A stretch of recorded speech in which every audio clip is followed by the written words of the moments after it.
मीमांसा देवश्च परमेश्वरः आचार्य शंकराचार्यः संतु मे जन्मजन्मनि नमस्सभाई ఈనాడు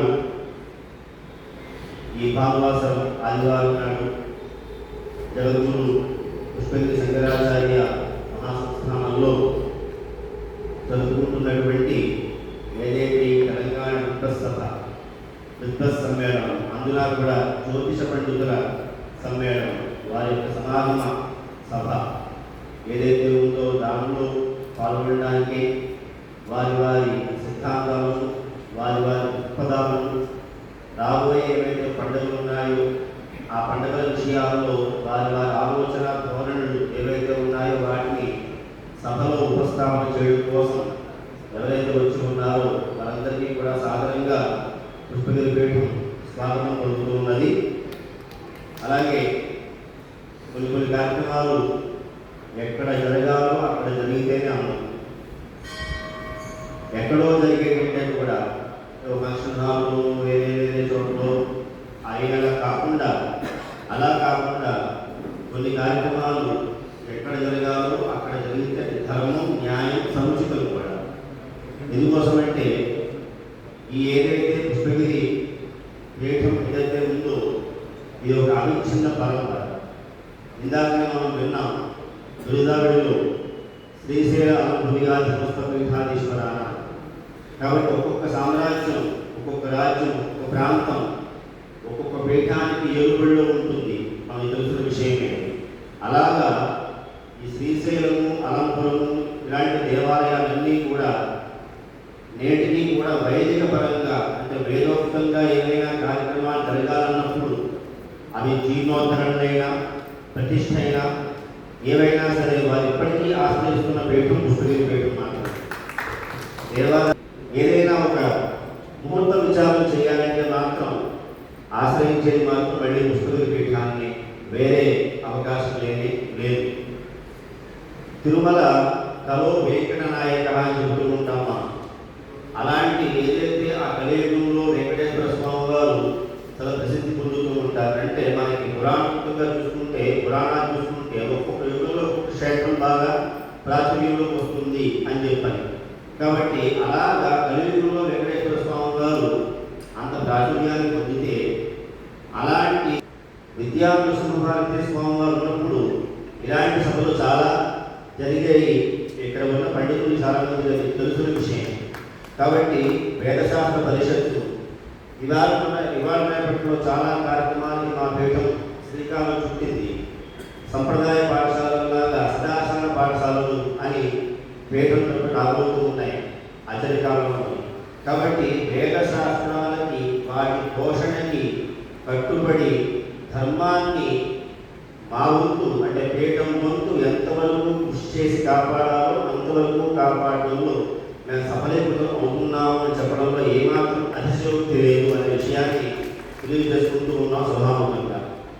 కాబట్టి ఎంతోమంది ఎవరైతే ఈనాడు సన్యాస ధర్మాన్ని స్వీకరించాలనుకున్నారో అలాంటి వారు ఒకవేళ ఆంధ్ర తెలంగాణ ప్రాంతం వారైతే కనుక వారికి సన్యాస దీక్ష ఇచ్చే హక్కు ఎవరికి ఉంది అంటే ఉభయ రాష్ట్రాలకి ఏకైక శంకరామనాయక పీఠంగా ఉన్నటువంటి ఈ తెలుగు రాష్ట్రాల్లో ఉన్న ఈ పీఠాధిపతులు మాత్రమే ఉన్నది. కాబట్టి అలాంటి పీఠ చరిత్ర, అలాంటి వైభవం ఈ పీఠానికి ఉంది. ఇకపోతే గోడల మఠాలు అని కొన్ని ఉండేవి. కాబట్టి ఆ గోడల మఠాలన్నీ కూడా వాటన్నిటికీ కూడా ఎవరి యజమానేసి ఎవరి నాయకత్వంలో ఉండేది అంటే పుష్పగిరి పీఠం యొక్క నాయకత్వం. వారు అధీనంలో అవన్నీ కూడా నడుస్తూ ఉండేవి. కాబట్టి ఇవన్నీ కూడా కొత్తగా చెప్పుకోవాల్సిన విషయాలు ఏమీ కావు, చెప్పింది చెప్పడమే, అందరికీ తెలుసున్న విషయమే, విదితమైన సన్నివేశం. కాబట్టి తెలియని విషయాలు కాదు.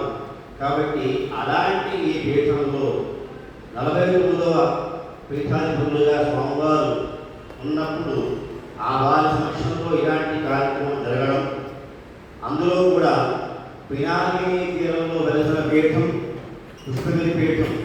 ఆ పినాకిని తీరంలో వెలసిన స్వామివారు ఆ పినాకపాణి ఈశ్వరుడు శారదా చంద్రమౌళీశ్వరుడు ఆయన సమక్షంలో జగద్గురువుల యొక్క ఆశీర్వాదంతో ఈ కార్యక్రమాన్ని మనం చక్కగా నిర్వహణ చేస్తూ పోతూ ఉన్నాం.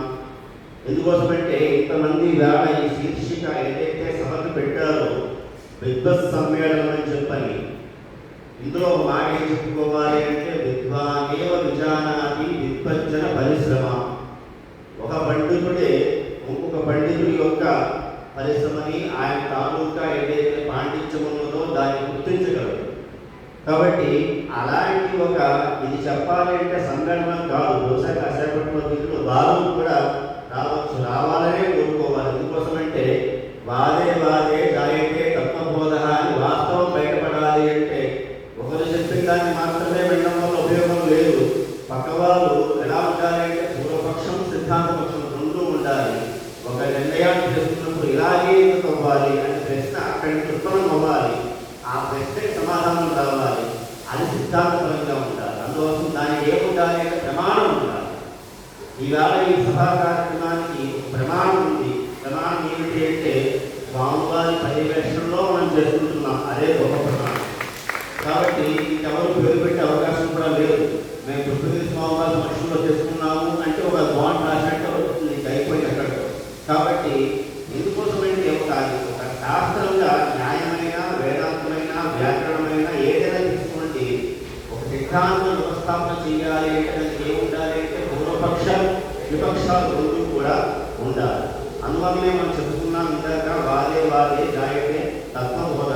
తత్వశబ్దానికి మనకి వేరే అర్థాలు ఉన్నాయి శాస్త్ర ప్రకారంగా. కానీ తత్వం అంటే ఇక్కడ మనందరి సౌలభ్యం కోసం నేను తీసుకునే అర్థం ఏమిటి అంటే వాస్తవం ఎప్పుడు బయటపడుతుంది? ప్రమాణం ద్వారా బయటపడుతుంది.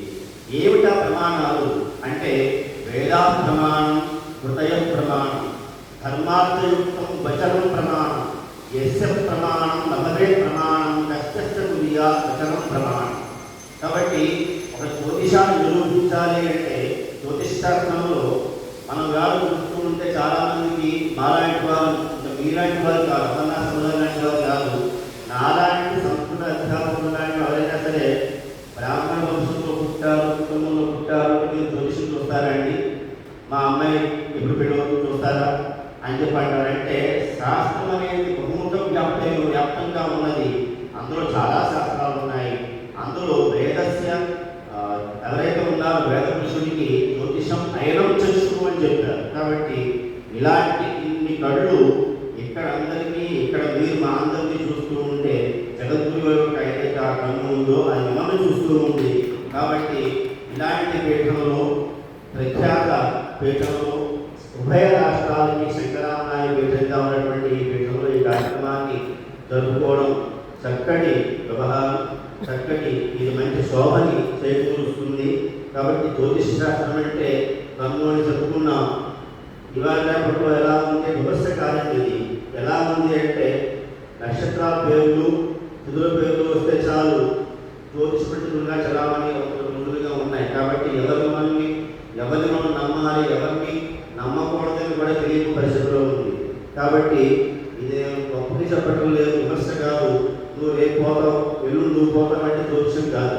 కాబట్టి మనిషి యొక్క శ్రేయస్సుని కాంక్షించి వాడి భవిష్యత్తు ఎలా బాగుంటుందో అది చెప్పడం జ్యోతిషం. పంచాంగంలో కూడా ఉగాదిగా చెప్పే పంచాంగంలో కూడా నీ ఆదాయం తక్కువగా ఉందిరా నాయన అంటే నువ్వు మొత్తం అంతా నాశనం అయిపోతావని కాదు. నీ ఆదాయం తక్కువగా ఉంది, నీ ఖర్చు జాగ్రత్తగా చూసుకుని చేసుకోవయ్యా అని వాటిని జాగ్రత్త పరచడం దానిలో ఆంతర్యం. కాబట్టి అలాంటి జ్యోతిష పండితులు, విద్వన్మూర్తులు అందరూ కూడా ఇక్కడికి విచ్చేసి ఉన్నారు.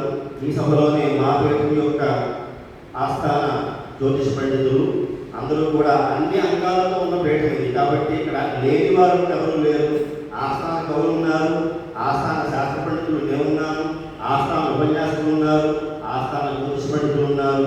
కాబట్టి అన్ని అంగాలతో ఉన్నటువంటి పీఠం. కాబట్టి ఈ పీఠంలో మీ యొక్క కార్యక్రమం చక్కగా ఆస్థాన పరిశుద్ధపడే దాని నుంచి ఏర్పాటయ్యింది స్వామివారు చెబుతున్నారు. కాబట్టి ఇలాంటి ఈ రోజున, ఈ మంచి రోజున ఉదయం సూర్యోపాసనతో చక్కటి కార్యక్రమాన్ని దర్శనం వారు ఏర్పాటు చేశారు. దర్శనం వారితో విద్వత్ సభ ఏర్పాటు చేసి దానికి పూర్వాంగంగా ఏదైతే ఆ సూర్యోపాసనతో సూర్య సిద్ధాంతం దాంతో ప్రారంభం చేశారు. పంచ సిద్ధాంతిక ఇలాంటి గ్రంథాలన్నీ సంహిత హోరాశాస్త్రంలో చాలా ఉన్నాయి. కాబట్టి ఇలాంటి ఆ జ్యోతిషపరంగా ఉండే దాంట్లో ఎవరు ప్రధాన దేవతగా వచ్చారంటే సూర్యుడు వచ్చాడు. కాబట్టి ఆ సూర్యోపాసనతో ఇవాళ ఆదివారం పైగా ఆదివారం నాడు ఆ సూర్యుడికి నమస్కారంతో మన ఈ కార్యక్రమాన్ని ప్రారంభం చేసుకుని నేను ఈ సభ ఇలాంటి సభ ఏమిటి అంటే దీనికి మా పేరు పెడుతున్న పేరు ఏంటంటే సుధర్మ. ఇంద్రుడి సభకి సుధర్మ అని పేరు. మళ్ళీ ఈనాటి సభలో ఈ సభకి ఇది సుజ్యోతిష సభ.